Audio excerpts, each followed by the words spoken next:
Hi everyone, I'm Kim Cole, President of the Community Foundation Morgan County. Here with me on today's podcast are our county's Lilly Scholarship winners, Christina Lee and Cody Martin. Thank you all for being here with me. I'm hoping that our viewers get a chance to know you guys a little bit better, and hopefully our student viewers will be inspired. So I do have to ask, before we even get into this, how does it feel to be part of such an esteemed club? You will forever be known now as Lilly Scholars. How does that feel, Christina? Well, at first I felt really excited because no one at my school has ever done it before. No one really has tried that much to go to college or to do many scholarships. So when I heard that I was going to be the first one at my school to win a Lilly, I was really, really surprised and really excited, especially when you guys came to our school. Yes, and so Christina, you go to Tabernacle Christian Academy, correct? Yes, Tabernacle Christian School. Okay. Mm-hmm. And are you the then first recipient from the school? Yes, I am. That is incredible. What an incredible honor. Thank you so much. And so your thoughts on this, Cody? I mean, at first, I think for like a week, I didn't feel like it had actually Shocked. happened. I was kind of shocked, but yeah, I just feel very blessed. I mean, I can't, I never thought it would happen when I applied, I was like, well, we'll go for it. And I'm just so incredibly thankful, and it's a really great honor to be. So, especially with, I don't know many of the past ones, but the last one, Catherine Weimer, talking to her and others that have, worked for it or received it. It's just a great honor to know them and to be able to, in the future, find out and know more. Great, great. And I know from reading your applications and prior discussions with you, both of you talked about really strong family relationships. So tell us how your family, Christina, has influenced you to get to where you are. Well, my parents both immigrated from China to America. They came here with nothing. My mom came through Mexico, my dad came through Canada. And it's just really, really inspiring from them because they had nothing.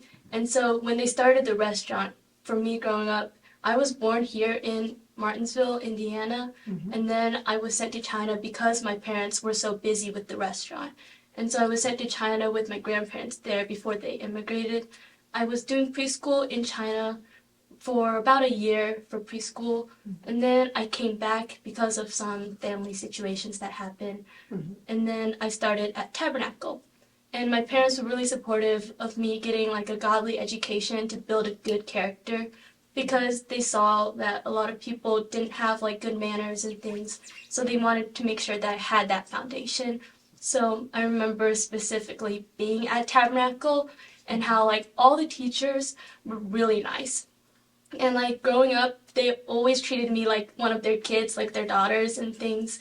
I have a lot of mother figures at the school, like my Spanish teacher, my math teacher, all the teachers growing up. They've all taught me different things, but all those different things have impacted me at who I am today. And my parents, they just wanted to make sure I was in a community like that. And then also my parents worked hard at the restaurant, right? So growing up, my second home was kind of like the school and the restaurant. What restaurant do they own? We own the China Buffet in Martinsville. And Everyone knows the China Buffet. The advertisement It's was fantastic. It is. That's great. And I guess just growing up, I guess helped out a lot there, wiped down tables, got the cups for customers. I remember before we had the POS system, we had a old 90s style electric cash register. We would ring up people on it and input the tax by ourselves. Before inflation, it was $7.99, but now it's not anymore. But the restaurant impacted me a lot in a work ethic, seeing my parents work hard. I just wanted to be like that. Sure. And especially for my younger sisters, I want to work hard so they can see that working hard does pay off. So I just really want to inspire them like that. Very inspiring. Cody, tell us a little bit about your family and how they have inspired you to be the man that you are now. Yeah. So definitely the whole time I've been growing up, I would go to both sides of my family, my dad's and my mom's. My mom's side, we'd always go out to my grandparents' farm down in around Gosport, Indiana, really, small area out in the middle of nowhere. But we'd go out there and we'd hang out, all that side of the family, aunts, uncles, cousins, grandparents. We'd all get together all the time, every month a lot of times. And that really built a lot. And from that side of the family especially, I just learned more of like a conflict resolution type relationship amongst all of us. Nobody wanted to be in conflict, and so we all learned how to get along. And there was, I can't really tell you barely any conflict I've ever had with any of my family. It's been a very peaceful family, very loving family, and very generous family as well. And that's really taught me a lot on how to treat not only just family but friends and employers, whoever it is. And on my dad's side, I've also visited my family a lot. It's a lot smaller, but they live down in Bloomington area, and it's really just inspired me a lot to be more of a loving, kind person. And one of the things I've loved about both sides of my family, but also my mom specifically, is my grandfather especially, throughout my childhood, that we'd be in Bloomington or what's it called, Ellisville, Gosport, any of those areas, and and they'd recognize my mom. They'd be like, you Norma's daughter, and they'd be like, oh, you Norma's grandson, and I'd be like, yeah, and they say he's a great man, and it's just that kind of culture that has always been built, partially just because of their own values, but also religious values that held them up and have taught them what they know today, and that's passed on to me. So, no doubt, you both come from very, very good families. So tell me and tell our viewers what you plan to do with your scholarship money. What schools have you applied to? Have you made any decisions? Christina? Well, currently I haven't made exactly a firm decision yet. I'm still waiting for replies, but I hope to go to IU Bloomington because I really like the language program there, and hopefully to study abroad a lot through through IU Bloomington. Okay. And what sort of degree are you hoping to get? I hope to study international studies, and then through the international studies program, I know you can study a lot of different languages. So I hope to master my Mandarin Chinese and also my Spanish skills, and then possibly pick up a few more languages, because I can learn languages faster and easier if I know more. So I want to build on vocabulary and interpreting and translation. And then what do you want to do with that? I want to go into international business. I know a lot of law offices need interpreters, or the medical field needs it as well. Different aspects of immigration needs it, and I really want to tap into the aspect of going international, seeing where immigrants come from, how to connect them together with people in different groups of people. Sure. That sounds very exciting and worthwhile. How about you, Cody? So I have already made a decision. The same day that, well, first of all, I should start off. I've wanted to do mechanical engineering for, I don't know, at least all of high school for the most part, and I've kept up that. And the same day that I found out about the Lilly scholarship, when everyone came to the school, I got accepted to Rose-Hulman about 3 hours later. The same day. The same day. Wow, how ironic. Yeah, I know, exactly. What a great day. Yeah, really, it was. And so, I felt like at that point there wasn't much of a choice, or that was the most logical choice. And so I'm very excited to go over there, and I already have family in Terre Haute. I have a church over there that I know I can go to, and I have a couple of friends that are already going to Rose-Hulman, and so that really made the decision for me. That's especially with the small campus, which is something I've found that I think will really benefit me more than anything. So, but yeah, that is my plan. So you want to study mechanical engineering, and what do you see yourself doing with that? I know there's lots of choices, but what are you thinking right now you would do with it? So I've kind of generally thought to go into the automotive field in some manner. I've considered a lot of different things, but it's kind of hard when you can't really experience it firsthand. I've not really been able to have a lot of firsthand experience of seeing automotive engineering, what exactly it is. So I'll say right now that that's what I want to do, but I know that in 2, 3, 4 years it can change once I actually have experience with it.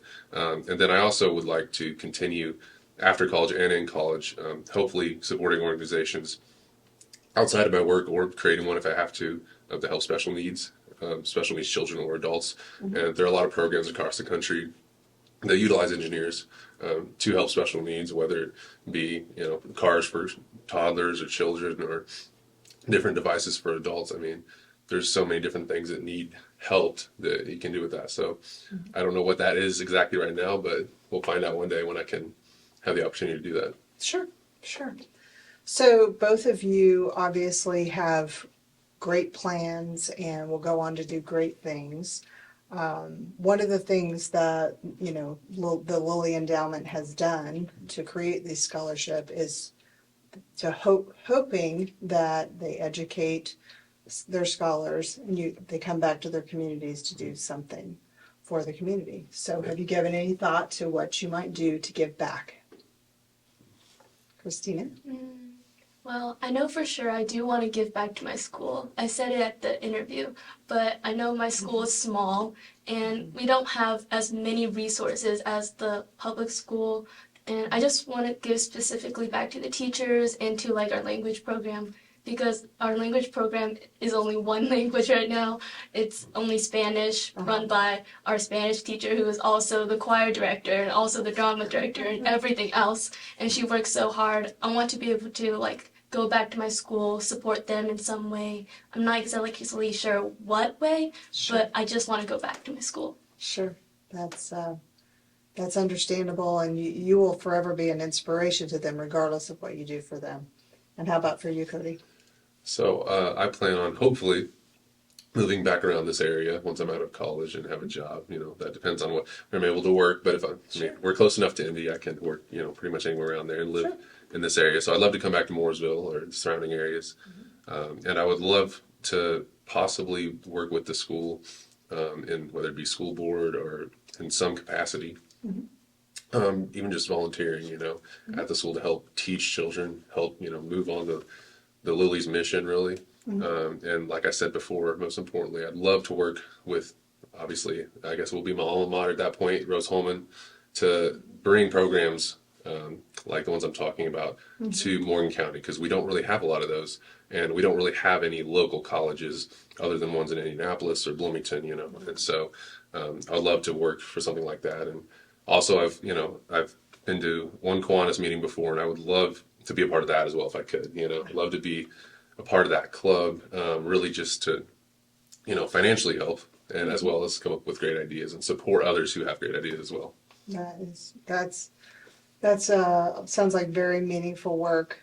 I have no doubt you two will both give back and honor the Lilly legacy, so to speak.